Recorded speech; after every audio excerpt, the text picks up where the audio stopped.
today we're going to solve sample problems on column-based plate. Okay, so let me share my screen. Okay, so for the first problem on column-based plate, so sample problem number 9 rather. Okay, so it is a design problem. So we're given a wide flange section W14 by 550, and that column is used as a column, no?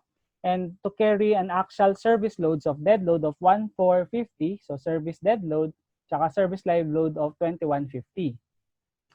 We're asked to design for the square.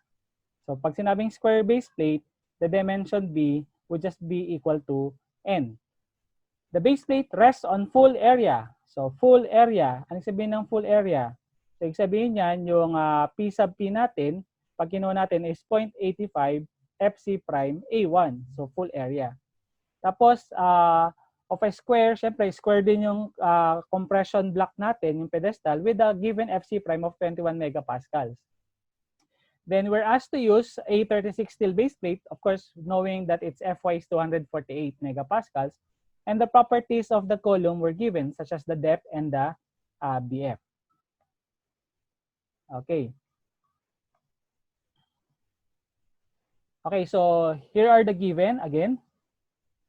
So we have the service dead load, the service live load, the properties of the columns, okay, the depth and the BF.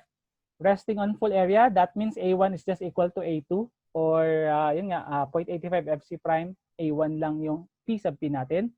Fy natin is 248, and the concrete support compressive strength natin is 21 megapascals. Okay, so we're asked to solve or design for the column base plate na square, which is the B by N by the thickness T. Okay, so the solution. Okay, first we have to solve for the P sub U. Now, P sub U is the ultimate load, column load, that would come from the service dead and the service live load. So that would be 1.2 of dead plus 1.6 of live load. So that gives us 5,180. Okay. So next is since the base plate rests on full area, so that would be our P sub P, 0.85 times 21 FC prime, tapos yung A1 yan yung unknown. Okay? So with the design principle of the NSCP on column base plate, considering bearing, so the resistance factor is 0.65. Okay? So that's for bearing.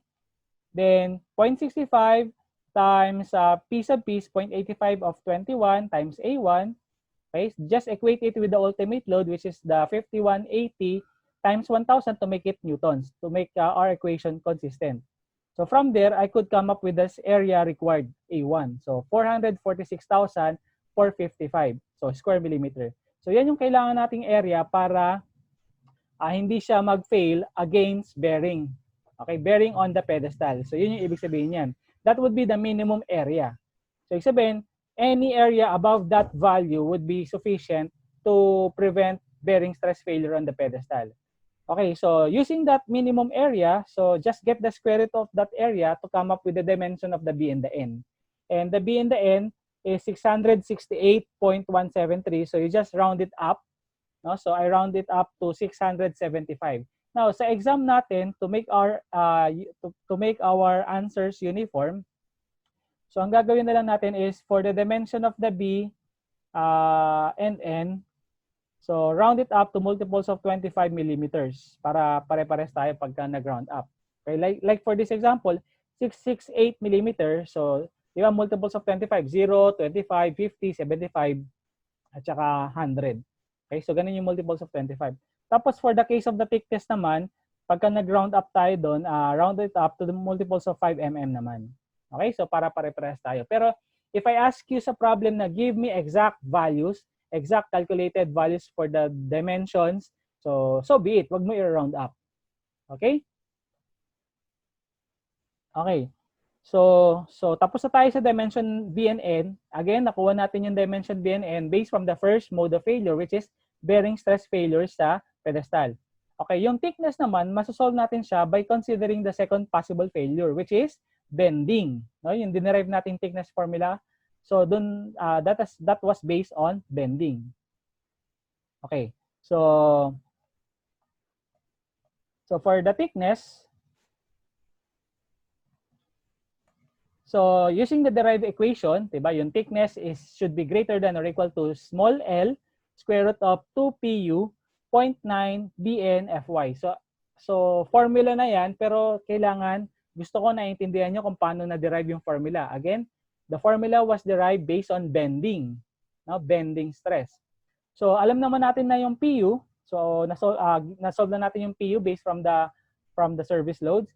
The BNN, nasolve na natin from the first part due to bearing stress failure. Fy of the base plate, the depth, and the BF. Okay.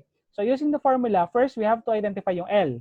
Yung L is the length of the strip, and that will be the largest among M, N, tsaka N prime. Okay. Nung sinolve ko yung M, so that would be capital N minus 0.95 of D over 2. So ang ginamit kong N dito is 675, yung rounded up value na.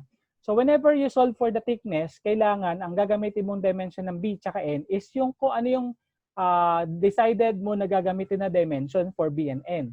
So if you decided to round it up, so yung rounded up values yung gagamitin mo sa pag-solve ng thickness for M and N. Okay?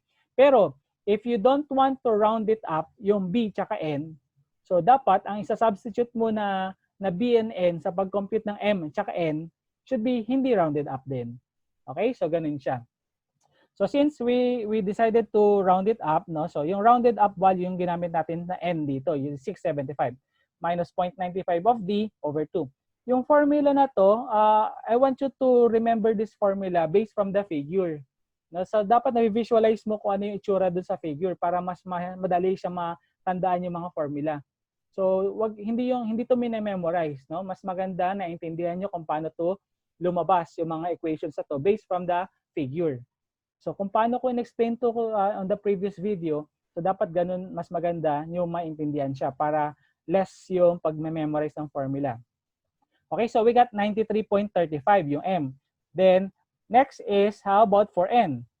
Okay, for N naman, it's B minus 0.8 of BF over 2. Again, yung capital B na ginamit ko rito, 675, yung rounded up value. So I got 162 naman for this case, 162.7 for N. Tapos yung pangatlo is yung N prime. Yung N prime, if you will remember, is based from the study of Thornton na possible magkaroon din ng bending dun sa loob ng wide flange column. Sa area, sa loob ng wide flange column. Okay, so solving for N prime, so as per Thornton, it will be 1/4 square root of D times BF. So we got 118. So among these tatlong values, we have to choose yung largest. Kung sino yung pinakamalaki, yun yung gagamitin natin small letter L dun sa formula ng thickness. And we got 162. Okay? So 162. Now, so we have the L, 162. Yung PU, okay, so yun yung ultimate load coming from the dead and live. Tapos yung B, ito yung nasolve natin kanina, tsaka yung N, tsaka yung Fy given naman. So we solve for the thickness, 51. So 51 would be the minimum thickness as per computation. And we rounded up, say 55 multiples of 5 lang, multiples of 5 millimeters. So we got 55 millimeter to be the thickness. Okay, so finally, our design answer would be adopting 675 mm by 675 mm by 55 mm A36 steel base plate for this problem. Okay, so that's how we design rectangular or square base plate given yung column load. Okay, so thank you.